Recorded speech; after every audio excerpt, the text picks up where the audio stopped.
जय जगन्नाथ दर्शक बंधु मु मिहिर पट्टनायक स्वागत करुच्ची आपण मु आज अच्छी भारतर चारिधाम मध्यरु अन्यतम धाम त्रेता जुगर धाम रामेश्वरम रे तमिलनाडुर प्रसिद्ध रामेश्वरम मंदिर रे बा रामनाथ स्वामी मंदिर रे यह हेउची पुराणर कथा जेतेबेले पुराण रे हमर वर्णना रहिची जे कुतेइचम बद्रिकानाथश्च त्रेतयाम सेतु शंकरम द्वापरे द्वारकानाथश्च कलौ श्री पुरुषोत्तमम जेमती कलिजुगर देवता श्री पुरुषोत्तम बा आम जगन्नाथ महाप्रभु ठीक सही परी त्रेता जुगर देवता और उपास्य ठाकुर होचंती भगवान रामेश्वर।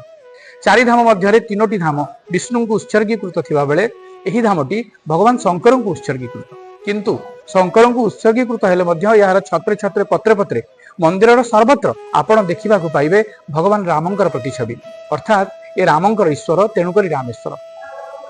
जेतेबेले भगवान रामचंद्र युद्ध यात्रा करुछंती लंका को जानिछंती माता सीता रावण द्वारा अपहृत होइछंती एवं तांकु उद्धार करबा पड़िबो सेतेबेले समुद्र रे सेतु बंधा जाउची एवं सेतु बंधन करि जिबा परे रावण को मारिबा पई बा रावण को प्रतिहत करबा पई राम युद्ध यात्रा करुछंती सेतु बंध को प्रतिष्ठा करबा पड़िबो। समस्त कहंती एमिति किए से ब्राह्मण अछंती जो ब्राह्मण सेतु बंध को प्रतिष्ठा करि परिबे ईश्वरबानंदन रावण ही एकमात्र योग्य ब्राह्मण जे सेतु बंध प्रतिष्ठा करि परिबे।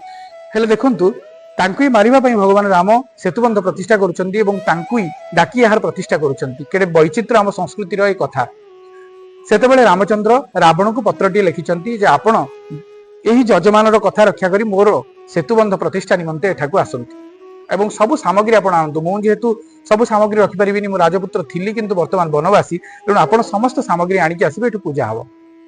इंगितरे भगवान राम माता सीता को आनिबार कथा मध्ये कहिले माता सीता रावण सह यही रामेश्वरम को आसते एठारे भगवान भगवान शिवंकर प्रतिष्ठा करते जहां को आम रामेश्वर ज्योतिर्लिंग बोली जानिछु।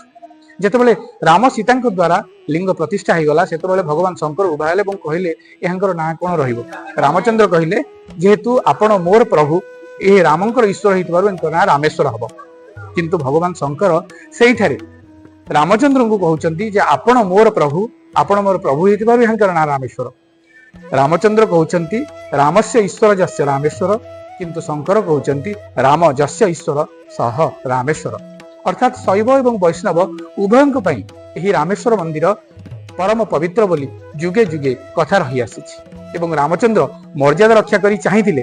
सबुठु सुंदर कथा होछि ए मर्यादा रक्षा करी भगवान राम सेतेबेले माता सीता को पाखे रखी देई नांती से रावण सह से पुणी लंका को फेरिचंती एवं राम निज मर्यादा रक्षा करी सेही युद्ध अभियान करी रावण को प्रतिहत करिछथि एवं माता सीता को सगर्वे उद्धार करी आनिछथि। एहा होछि आम संस्कृतिर वैचित्र एहा होछि आम पवित्र रामेश्वर धामर कहानी। आशा करुछि आपनको ए तथ्यटी भलो लागिथिबो। धन्यवाद। जय जगन्नाथ।